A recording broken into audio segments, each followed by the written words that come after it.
My name is Tom Windeknecht. Welcome to my life.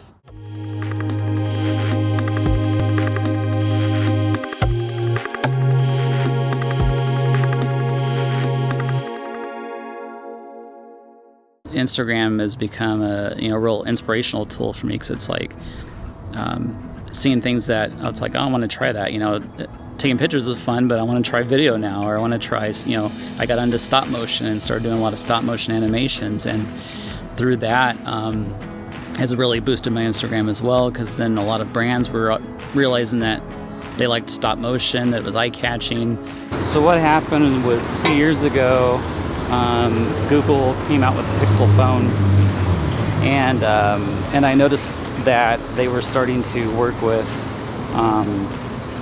kind of influencers or content creators on the phone, and so I basically kind of did a post to try and get their attention, because I was thinking, well, I wouldn't mind being on that gig.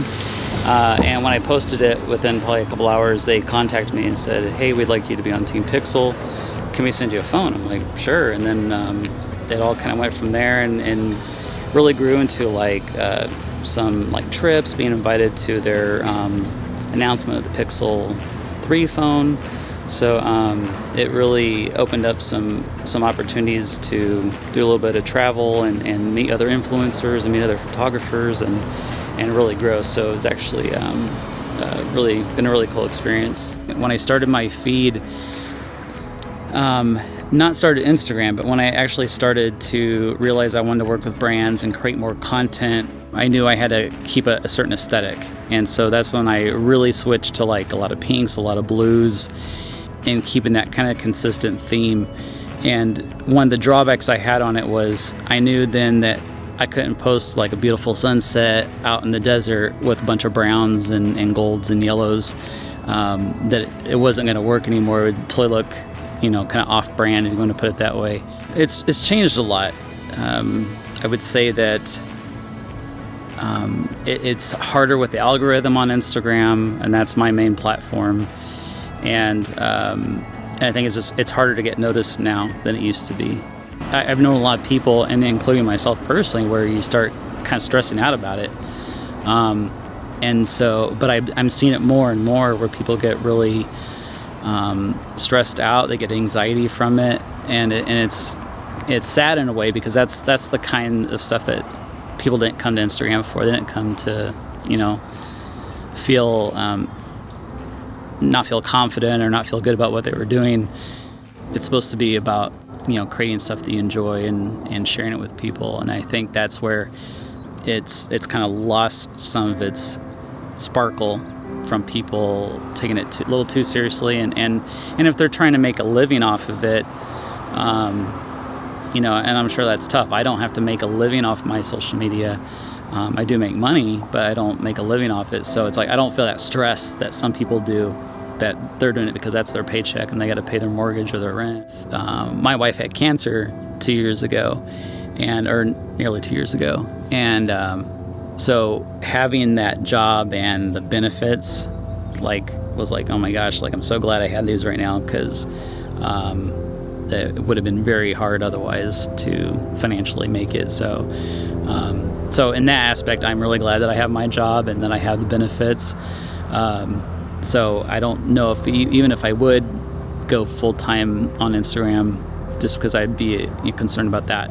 She still has doctor's appointments and follow-ups and stuff even after all that. So, and I'm okay with that. It's nah, I'm good. If I was 20 or something, or 25 and didn't have really any responsibilities, yeah, I'd probably be I'm going for it. Yeah. And some people are making a ton of money. They're making more money than I am with a full-time job. But again, those people are super hustling.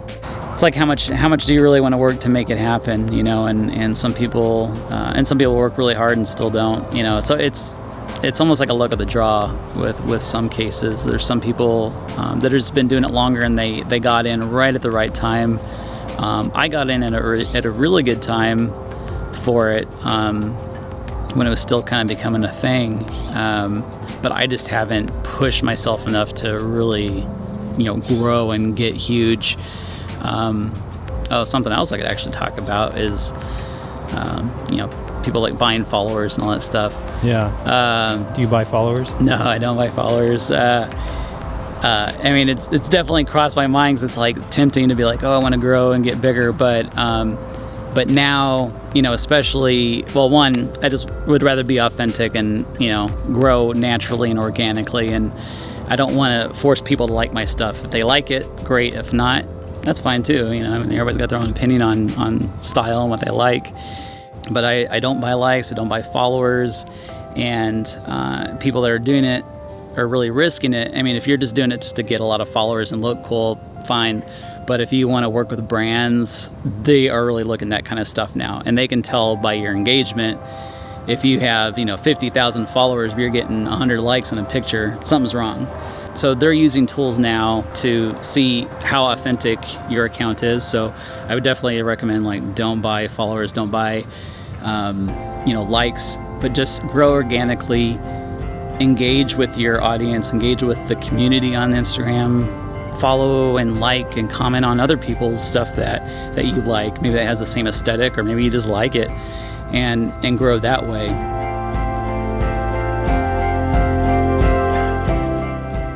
I'd probably want to see interviewed like Kyle Huber.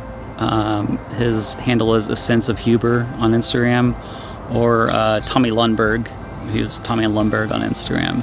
They're both very creative. They both collaborate a lot. And I finally actually got a chance to meet them one time at an event, and it was really cool to watch them in action doing their hyperlapse work. So for me, I'm still kind of just enjoying the moment, enjoying what it's doing for me now, and the kind of engagement and community that I get on there, and the friends that I've made on there. So it's been really cool.